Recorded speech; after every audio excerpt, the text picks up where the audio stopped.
Okay, cool. But first, dun, dun, dun, dun, dun, dun, dun, dun, dun, dun, dun, I thought it might be fun to open a beer, beer. So let's find out. Oh boy, that's right in the way of the camera, isn't it? Let's just go ahead and put these down here then. Let's find out what's in the fridge today. Got some exciting new options because I stopped by a little store here in the Syracuse area called Branching Out Bottle Shop. And, well, it may not be live on the stream, but I'll try to feature their logo here on YouTube. So that way everybody can see it. But I got myself some fancy bottles, including this one here, which has a cork in the top. Now, a cork top could theoretically be cellared, I'm told. But I honestly don't know if I can cellar a beer while I'm living in an apartment. I don't have a cellar to put it into, and I don't have a place in this apartment that is thermoregulated properly enough to do so. Unfortunately, it does tend to ratchet back and forth between quite warm and quite cool in my place at the moment. So we're kind of stuck in that situation. So instead, I thought I would just go ahead and drink it. And this is from Troegs Independent Brewing, and it's called La Grave. And it is a Belgian-style triple golden. Well, when I say Belgian-style triple, I mean it's a triple, which is inherently of a Belgian style. I feel like this cork is actually kind of difficult to get out of here. I'm not sure how I'm going to go about doing this. It's like a champagne bottle. Is it going to fly over the damn place? I don't know. I don't know what to expect. But I'm quite excited about the whole affair. It's loosening. Slowly. Bit by bit. It's a cool little cork. It has writing on it. It actually says triple. Or Troegs on the side. Perhaps it's Troegs. I can't remember how to say it right. Let's go ahead and keep at it. And I'm back for a little bit. Switch to my phone, but even this is a bit spotty. Oh, I'm sorry you're having so much trouble with connection. I'm hoping it's not on my side. There we go. Whew. And quite a fair bit of fog coming off the top of that there. So let's get a sniff. Ooh. I am definitely picking up some of those yeasty notes, but it almost smells like wine, which I think is interesting. Oh, wow. There's a hint of the barnyard going on in there. But yeah, there's this sort of it's a winey note. It's like a almost grapey, fruity kinds of smells that I'm getting out of there. Let me get this into a glass for us here. Find out what the coloration on it is. Ooh, it is golden, all right. Give us a moment for a proper pour.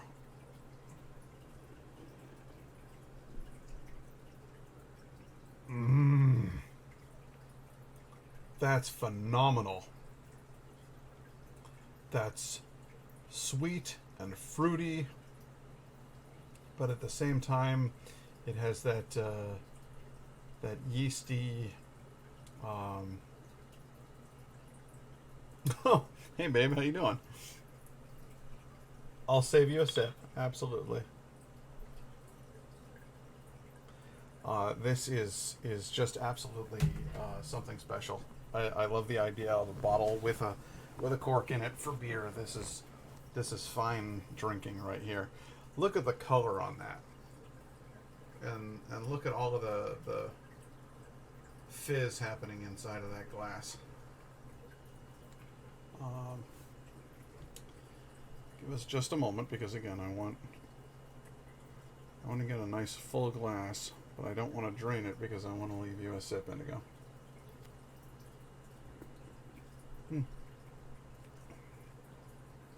Even the head on this beer tastes like kind of champagne-y. Um, it's got a certain sweetness, but then a certain almost brute quality to it. It's a little dry, um, and a little bit of a tough boy, like he's got a little fight in him. Now this particular beer is an 8% alcohol by volume, and it says serve in a chalice. Well, I don't have a chalice, so it goes in my mug. Named after our fave, French backcountry ski town, La Grave's secondary bottle fermentation adds complexity and produces a rocky head, releasing aromas of crusty bread and earthy spices. Our triple golden ale carves out ripe pear, straw, and black pepper flavors with a dry champagne finish. I didn't even have to read the bottle. I said it tasted like champagne. Let's see here.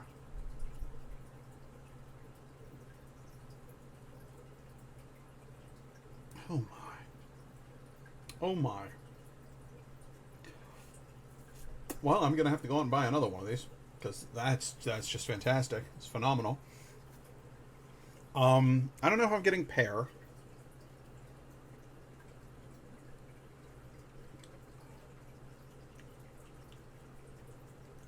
No, I could get that. I could get that. It's fruity. It's grainy as well. I get, like they said, hints of straw and grass. There's the type of yeast that those Belgians love that gives it that barnyardy quality. There's spices and seasonings. Black pepper. Interesting. Let me look for that specifically.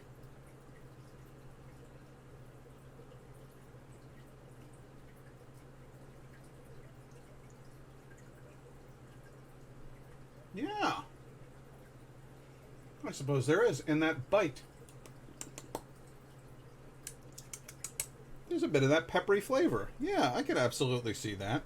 I wouldn't. I'll admit, I would not having. If I hadn't read the bottle, would I have said yes? I taste black pepper in this. No, I would not have said that myself. What I would say is that it has a certain um, uh, uh, bite. There's a hint of heat in there. On the tongue, there's a I don't know, a black pepper, red pepper, or whatever it is that produces that sort of a little bit of a burn is definitely in there. The reason that I think they're saying black pepper is because, again, there's this sort of grain sense about this thing. It has a roasted. There's just a hint of that roasted flavor in there, which is almost overwhelmed by all the fruits and all of the spices and all of the champagniness going on. But it's not entirely overwhelmed. It's a small note. It's just there, but it is there, and that's a good thing.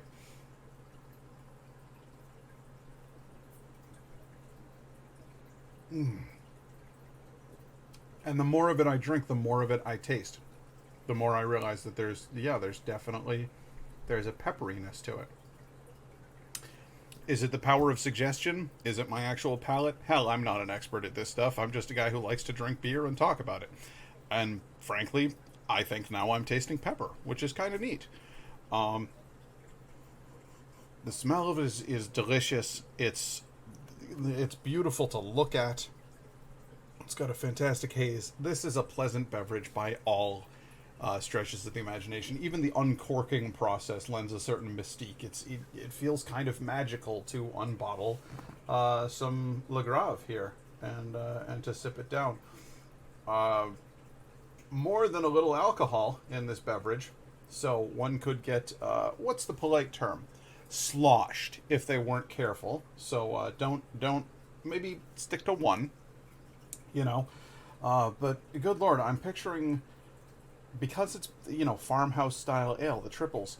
I'm picturing you're someplace in the Swiss Alps or the mountains of and you've got yourself a nice little farmhouse, and you got a big old cart full of hay, and there's some horses around, and maybe you've even got a couple of sheep, who knows? And it's a hot afternoon. You spend a bunch of time just cutting that hay and preparing it for feeding your animals, and you're just bushed. And you say to yourself, man, I could use a nice cool beverage and a nap under that there tree. And this is the drink by which to do it. This is fantastic. Mm. Wonderful. Absolutely wonderful. I'm going to go bring a sip of this to Indigo, and I'll be right back.